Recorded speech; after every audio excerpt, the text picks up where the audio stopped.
Hola chicos y chicas, bienvenidos a un nuevo vídeo express de la lista de reproducción del canal de YouTube de No me toquen las ciencias correspondiente al estudio de los ecosistemas. En este vídeo express, ya que seguimos hablando de ecosistemas, nos vamos a centrar en el estudio de las poblaciones.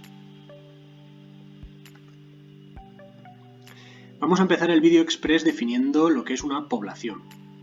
Y es que una población es el conjunto de organismos que pertenecen evidentemente a la misma especie y que, claro está, se reproducen entre sí y habitan en un lugar determinado, en un lugar concreto.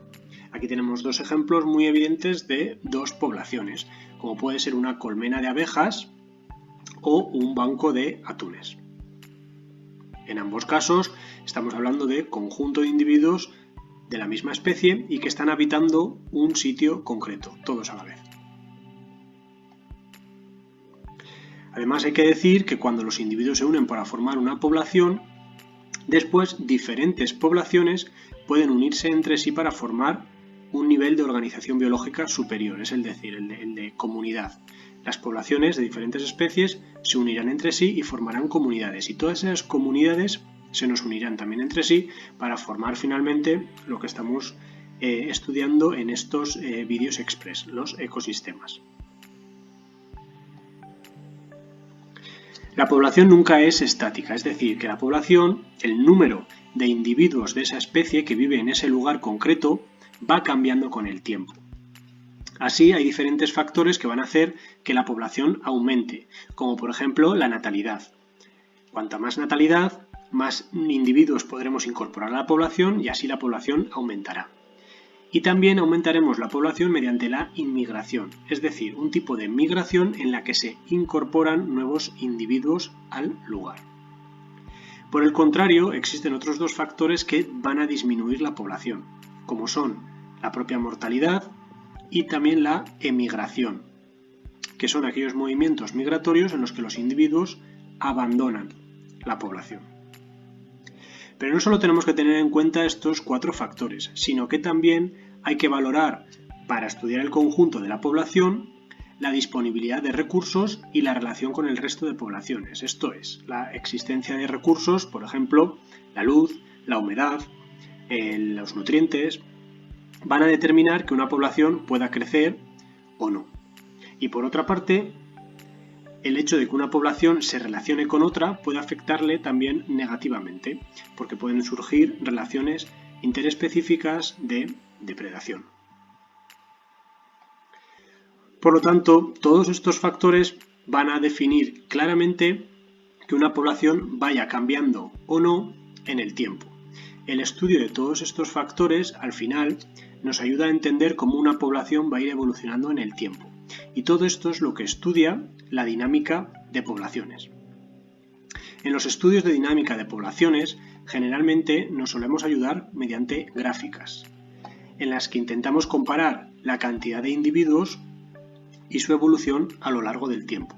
Es por esto que en el eje de abscisas, en el eje de las X, colocaremos el tiempo, que podemos hablar de horas, días o incluso años, según el tipo de ser vivo que estemos estudiando, según el tipo de ser vivo de la población, como veremos más adelante. Y en el eje de las ordenadas, en el eje de las Y, colocaremos la cantidad de individuos, ¿no? el tamaño de la población. En este sentido, vamos a obtener diferentes tipos de gráficas. Estad atentos a esta explicación porque hay que aplicar determinados conocimientos matemáticos que seguro que habréis visto en otras clases.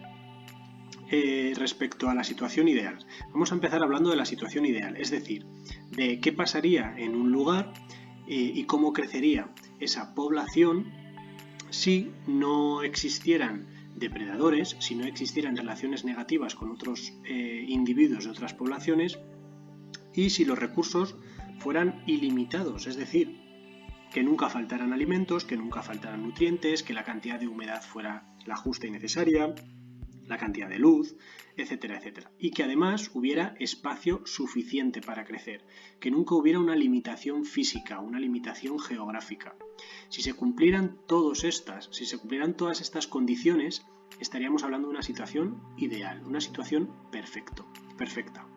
Entonces, en este caso, ¿cómo evoluciona la población? Si enfrentamos el tamaño de la población con el tiempo, pues evidentemente tendríamos un crecimiento exponencial. Tendríamos la típica curva en forma de J porque inicialmente, con el paso del tiempo, la población empezaría a crecer. Y dado que se dan todas estas situaciones ideales, todas estas condiciones perfectas e ideales, la población crecería sin límites. Crecería y crecería continuamente porque nada impediría que los individuos se reprodujeran entre sí y crecieran. Sin embargo, esta situación, como su propio nombre dice, es ideal. Es una situación idílica que no ocurre en la naturaleza.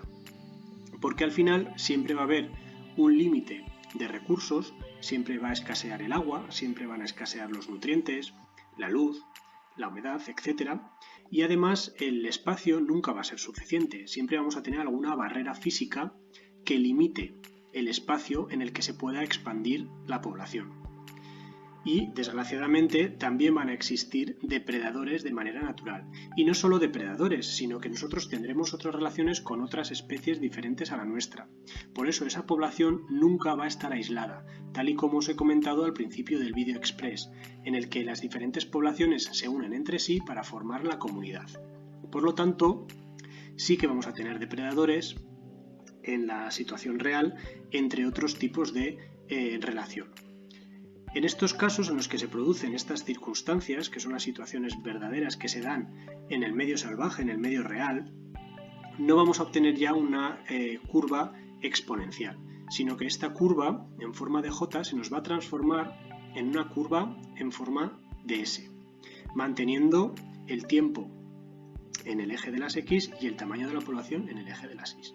En este caso, como veis, la población va a empezar a crecer, pero va a llegar un momento en el que, dadas todas estas circunstancias que tenemos aquí, la población se va a estabilizar, justamente en un valor concreto y aproximado que se denomina capacidad de carga.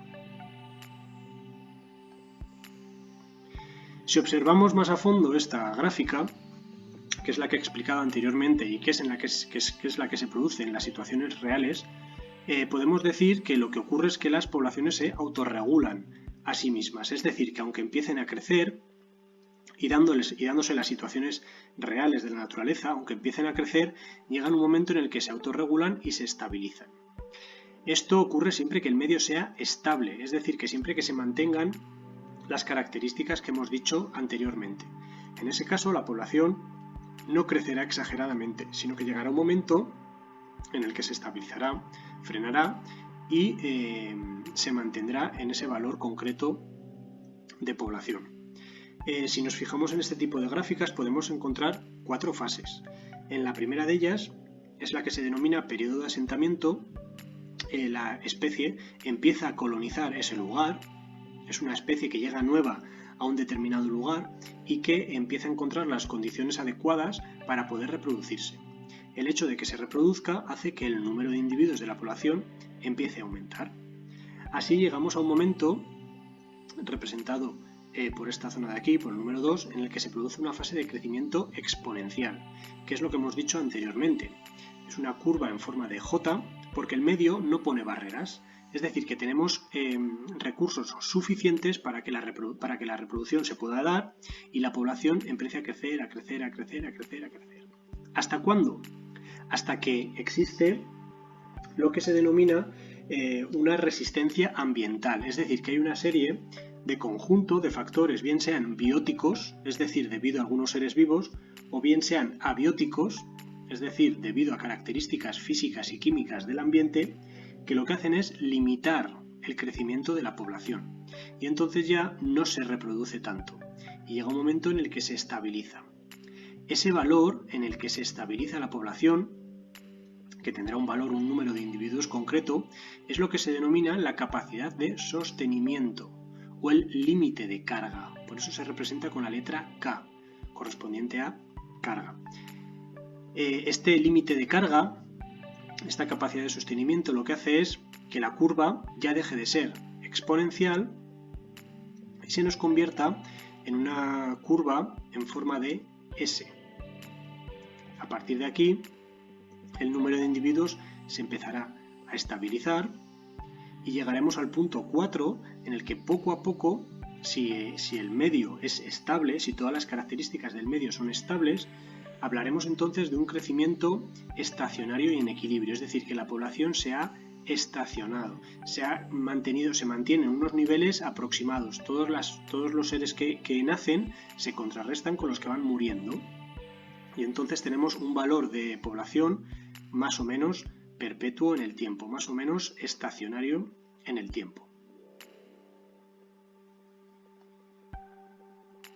Todo lo que hemos visto anteriormente se refiere al estudio de los individuos de la misma especie, pero como os estoy diciendo continuamente, las especies no habitan en un mismo ecosistema de manera aislada, no viven solas, sino que el hábitat lo comparten con otras especies. En ese caso, lo que se suele hacer es estudiar las dos poblaciones y ver cómo se relacionan unas con otras. Tenemos aquí el sistema depredador-presa, que es un tipo de relación que se estudia en la dinámica de poblaciones y en la que se valora la relación que se establece entre un depredador y su presa. Lo que se hace es ir comparando en el tiempo cómo evolucionan el número de individuos, la cantidad de individuos de cada una de las poblaciones y cómo esta cantidad de individuos se ve modificada o se ve afectada precisamente por esa relación interespecífica de depredación. Si os fijáis en esta gráfica, en verde aparece la evolución de la población de las liebres, mientras que en rojo, de manera discontinua, aparece cómo evoluciona la población o el número de individuos de linces. Ambos, liebres y linces, están habitando en el mismo espacio y entre ellos se va manteniendo, se va generando un equilibrio poblacional a lo largo del tiempo. Como veis, cuando la población de linces aumenta, la de liebres disminuirá. Este es el caso en el que, por ejemplo, la población de linces ha aumentado y repentinamente la de liebres, que estaba en este pico más alto, desciende. Y así sucesivamente se van combinando unos picos y otros valles continuamente entre ambas especies. ¿Ves? En este otro caso, el aumento de liebres hace que, evidentemente, como tienen más presas, los linces, que son los depredadores, puedan aumentar en población, ya que tienen alimento. Igualmente, conforme el número de linces iba aumentando, instantáneamente el número de liebres iba disminuyendo, hasta que volvemos otra vez a tener la situación contraria. Cuando llegamos al pico máximo de linces, hemos llegado al pico mínimo de liebres. Al escasear la presa, el número de depredadores volverá a disminuir y así sucesivamente. Bien, llegados a este punto del vídeo hemos visto por tanto que las poblaciones van cambiando con el tiempo, hemos visto cómo se representan gráficamente y las diferentes fases que podemos destacar dentro de la representación gráfica y ahora nos vamos a centrar, cogiendo de nuevo esta diapositiva que hemos visto al principio del vídeo express, nos vamos a centrar en la natalidad, que es un aspecto muy importante a la hora de ver cómo evoluciona la población de una determinada especie. Y es que según la manera en la que se produce el crecimiento de las poblaciones, las especies pueden tener dos estrategias diferentes de reproducción. Fijaros, aquí tenemos los dos grandes grupos en los que vamos a clasificar a los seres vivos según cómo se reproduzcan. Y aquí brevemente tenéis representada la manera gráfica mediante la cual la población a lo largo del tiempo va evolucionando. Esta sería la gráfica que hemos visto anteriormente, en la que se produce un crecimiento y llega un momento en el que ese número de individuos se frena en la capacidad de carga y, como veis, existen otros seres vivos que su población evoluciona de manera diferente, evoluciona a picos en los que de repente el número de individuos aumenta y vuelve a disminuir, de tal manera que luego se repite el patrón en el tiempo. Nos vamos a centrar inicialmente en el estudio de los seres vivos que se llaman K-estrategas o estrategas de la K. ¿Por qué reciben este nombre? Pues porque, como podéis ver, en cuanto el número de individuos se acerca a la capacidad de carga, pues se estabilizan. Entonces, debido a esa característica, a que el límite máximo de individuos de esa población es el límite de carga, pues por eso se denominan los K-estrategas o los seres vivos con estrategia de la K. Hay que decir que estos individuos son unas especies muy especialistas, es decir, que están adaptadas a vivir en ambientes muy estables y se especializan en unos ambientes muy concretos, muy definidos, con unas características físicas, químicas, bióticas y abióticas muy claras. Además, generalmente, estos individuos que tienen estos tipos de crecimiento de población son individuos bastante longevos, es decir, que viven mucho tiempo y además la mayoría de todos ellos alcanza la edad adulta. Estos tipos de seres vivos también tienen una tasa de reproducción muy baja y además eso implica que tengan pocos descendientes. Y esas pocas crías que tienen las cuidan mucho, les proporcionan muchos cuidados. Todas estas características las desarrollan las aves y los mamíferos, que serían los ejemplos más típicos de seres vivos denominados como estrategas de la K. Y en el otro sentido tenemos a los R estrategas, dado que lo que hacen es explotar exageradamente la reproducción, su reproducción. Por eso se dice que son estrategas de la R o R estrategas. En este caso se trata de especies oportunistas porque habitan ecosistemas que son inestables y en cuanto hay cierta inestabilidad tienen la oportunidad de empezar a habitar en ese ambiente. Además son individuos que viven muy poco tiempo y su tasa de reproducción es muy alta, teniendo de esta manera muchísimos descendientes. Además son descendientes a los que no cuidan, no les aplican ningún tipo de cuidado, y en los seres vivos que desarrollan este tipo de estrategia son, por ejemplo, las bacterias, las algas, los roedores o los insectos como la langosta, que es el ejemplo que tenemos en esta imagen.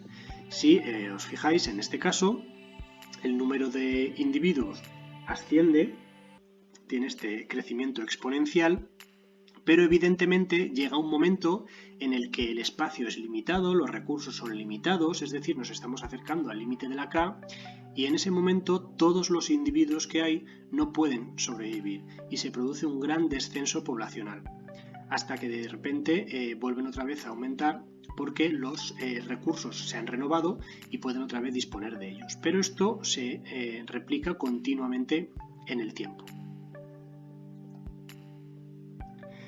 Estableciendo una comparativa entre los dos tipos de organismos, los que llevan a cabo de la estrategia R y los K estrategas, podemos aplicar todos estos criterios para establecer una comparativa entre ambos casos. Como hemos dicho, los R estrategas están acostumbrados a vivir en ambientes inestables y encontrar la oportunidad de vivir en esos tipos de ambientes. Por eso se dice que son también oportunistas.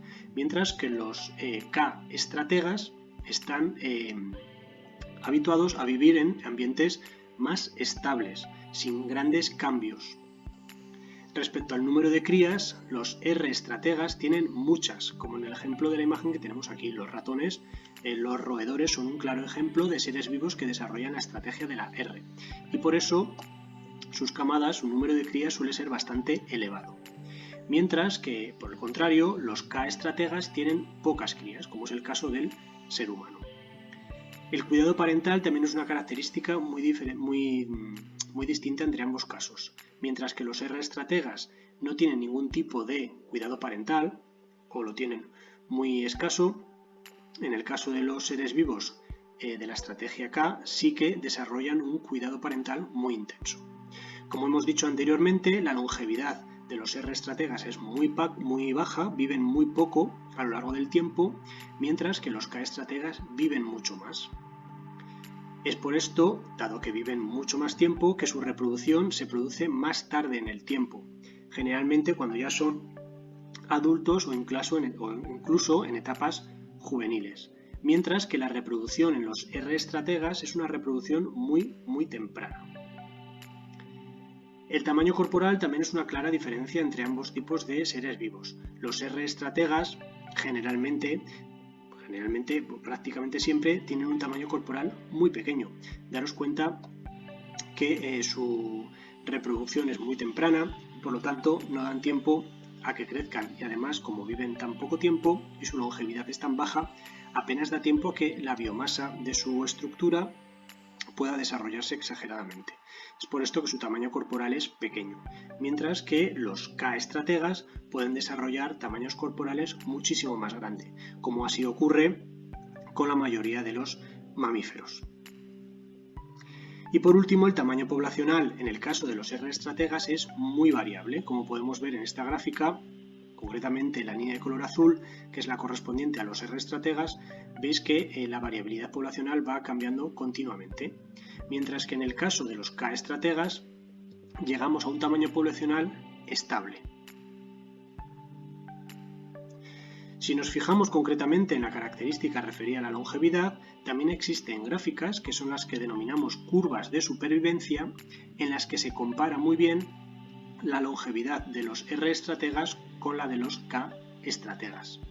Fijaros en esta gráfica, en la que vamos a enfrentar el número de individuos que sobreviven con el porcentaje de máxima esperanza de vida. Es decir, que con 0 años no, con un año, que sería lo mínimo, o con la mínima unidad de tiempo de vida, no tiene por qué ser un año, encontraríamos, en el caso de los R estrategas, encontraríamos una gran cantidad de individuos. Es decir, que la mayor parte de la población de los R estrategas se acumula en etapas de la vida muy juveniles, muy infantiles, mientras que pocos de ellos llegan al estado adulto y muy pocos llegan a ser completamente adultos. Eso en el caso de los R estrategas. Por el contrario, en el caso de los K estrategas, vemos que hay una gran cantidad de individuos que sobreviven a las etapas infantiles, juveniles, y llegamos ya al estado adulto. Más o menos en el estado adulto es cuando ya la población empieza a disminuir, porque estos seres vivos son capaces de vivir o de mantener su tamaño poblacional a lo largo de toda su vida, es decir, que su longevidad es alta.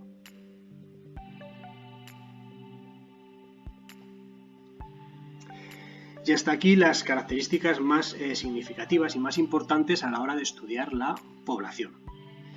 Te recuerdo que tienes un montón de vídeos más referentes al estudio de los ecosistemas y que puedes ir consultando en el canal de YouTube de No me toques las ciencias. Por el momento, nada más. Hasta el próximo vídeo.